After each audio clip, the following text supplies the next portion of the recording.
Faida unazoweza kupata ukila papai. Kulinda afya ya moyo.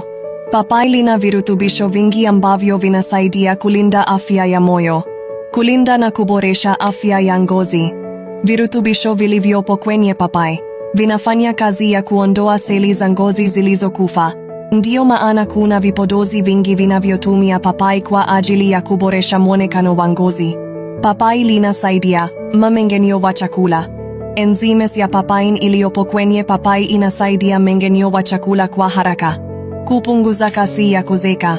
Tunda la papai lina virutubisho vya antioxidants ambavyo vinapunguza kasi ya kuchoka na kuzeeka kwa seli za mwili.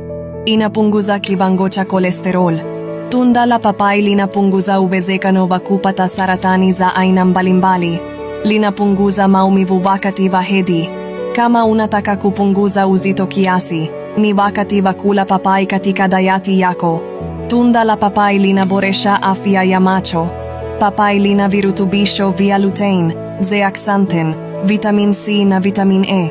Pia virutubisho vya carotenoids vinasaidia afya ya macho kwa sasa na pindi umri wako utakaposogea. Kama unapenda kupata makala zetu zaidi, comment neno asante, like, share, subscribe na to follow.